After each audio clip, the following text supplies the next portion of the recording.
Section 53,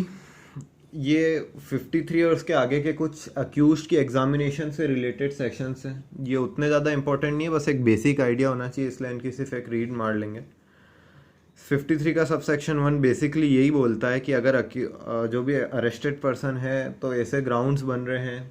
या ऐसा लग रहा है कि उसकी मेडिकल एग्जामिनेशन से कुछ एविडेंस वगैरह मिलेगा काम का, तो उसके रजिस्टर्ड मेडिकल प्रैक्टिशनर से पुलिस ऑफिसर के रिस्पेक्ट पे उसकी क्या बोलते हैं मेडिकल एग्जामिनेशन कराई जा सकती है। Subsection 1,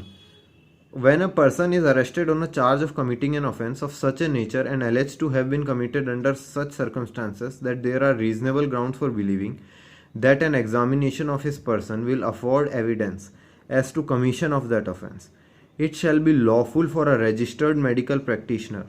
acting at the request of a police officer not below rank of sub-inspector, and for any person acting in good faith in his aid and under his direction, to make such an examination of the person arrested as is reasonably necessary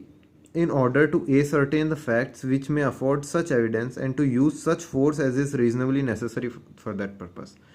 तो कोई reasonable force ऐसी examination करवाने के लिए necessary है तो वो भी यूज़ की जा सकती है। इसका सबसेक्शन 2 बोलता है, whenever the person is a female to be examined under this section, the examination shall be made only by or under supervision of female registered medical practitioner. तो जब वो फीमेल है जिसके एग्जामिन के जानी है सेक्शन के अंदर, तो एग्जामिनेशन केवल फीमेल रजिस्टर्ड मेडिकल प्रैक्टिशनर के सुपरविजन में ही होनी चाहिए। इसका एक्सप्लेनेशन, इस सेक्शन में सेक्शन 53 और 54, इस सेक्शन में और सेक्शन 53A में और 54 में क्या होती है एग्जामिनेशन। एग्जामिनेशन इंक्लूड करती है examination of blood stain, semen, swabs in case of sexual offences, sputum and sweat, hair samples, finger nail clippings by use of modern and scientific technique including DNA profiling and such other tests which the registered medical practitioner thinks necessary in particular case. Registered medical practitioner means a medical practitioner who possesses any medical qualification as defined in clause H of 2 of Indian Medical Council Act 1956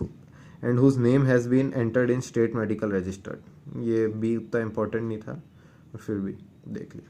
53A, examination of person accused of rape by medical practitioner. 53 in general जो accused person है उसकी medical practitioner से examination की बात करता है। 53A specific है कि अक्यूज जो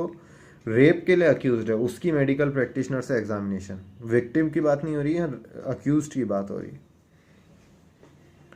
तो इसका सबसेक्शन 1 रीड करता है, when a person is arrested on a charge of committing an offence of rape और an attempt to commit rape and there are reasonable grounds for believing that an examination of his person will afford evidence as to commission of such offense, it shall be lawful for registered medical practitioner employed in hospital run by government or by a local authority in the absence of such a practitioner within radius of 16 kilometer from the place where offense has been committed। अब ये अजीब सा सवाल भी pre में आया हुआ है, 16 किलोमीटर के रेडियस में उस प्लेस से जहाँ वो ऑफेंस कमिट हुआ है, और by other registered medical practitioner at the request of police officer not below rank of sub inspector. ये भी प्री में आया हुआ है कि वो पुलिस ऑफिसर के रिक्वेस्ट पे होगा जो कि सब इंस्पेक्टर से नीचे की रैंक का नहीं है। And for any person acting in good faith in his aid and under his direction to make such an examination of the arrested person and to use such force as is reasonably necessary for that purpose। जो कि force reasonably necessary भी है उस purpose के लिए, वो use भी कर सकता है। जो दिख नहीं रहा था, सॉरी। तो 53A का subsection 2 reads as, the registered medical practitioner conducting such examination shall without delay examine such person and prepare a report of his examination giving following particulars, namely name and address of the accused and of the person by whom he was brought, the age of the accused, marks of injury if any on the person of the accused, the description of material taken from the person of the DNA from the person of the accused for DNA profiling, fifth other material particulars in reasonable detail। Third, subsection 3 बोलता है the report shell state precisely the reasons for each conclusions arrived at. Subsection 4 बोलता है the exact time for of commencement and completion of the examination shall also be noted in the report.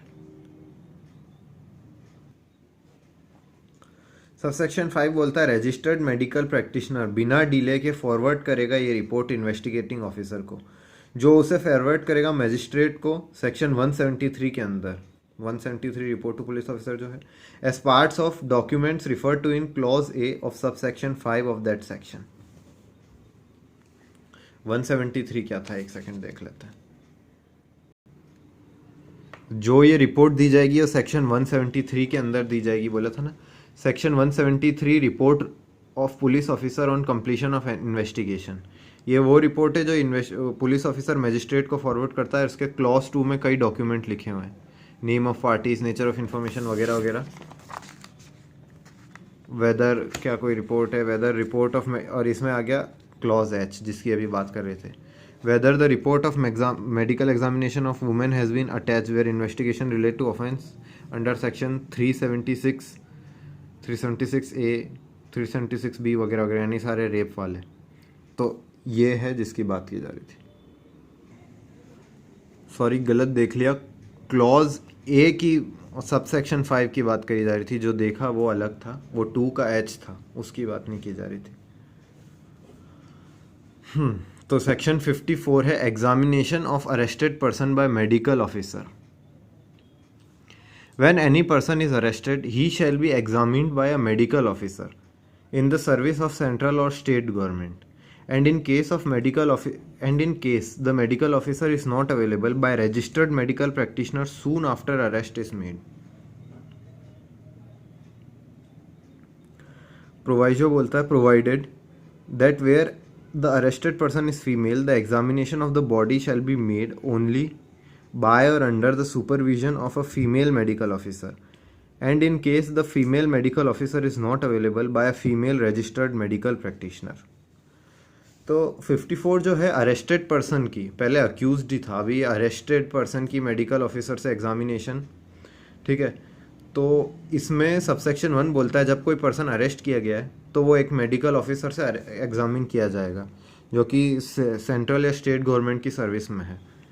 और अगर medical officer available नहीं है तो किसी registered medical practitioner द्वारा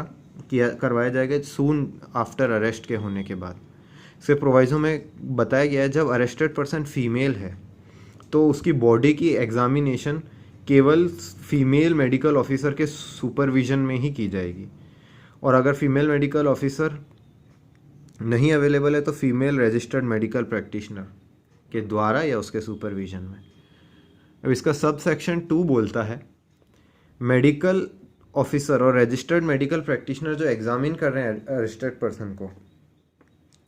वो प्रिपेयर करेंगे रिकॉर्ड उस एग्जामिनेशन का, उस पर मेंशन करेंगे कोई भी इंजरीज या मार्क्स ऑफ वायलेंस जो कि पर्सन अरेस्टेड पे हैं, और अप्रॉक्सीमेट करेंगे टाइम जब ऐसी इंजरीज या मार्क्स उनको लगता है आई होंगी, ठीक है। सबसेक्शन 3 बोलता है जब एग्जामिनेशन की जाती है सबसेक्शन 1 के अंदर, एक कॉपी ऑफ रिपोर्ट जो है उस एग्जामिनेशन की वो फर्निश की जाएगी मेडिकल ऑफिसर द्वारा या रजिस्टर्ड मेडिकल प्रैक्टिशनर द्वारा, जो भी है, अरेस्टेड पर्सन को या फिर उस पर्सन को जो अरेस्टेड पर्सन ने नॉमिनेट किया है। मतलब इस एग्जामिनेशन की कॉपी अरेस्टेड पर्सन को या अरेस्टेड पर्सन ने जिसे नॉमिनेट किया है उसे भी दी जाएगी मेडिकल ऑफिसर द्वारा।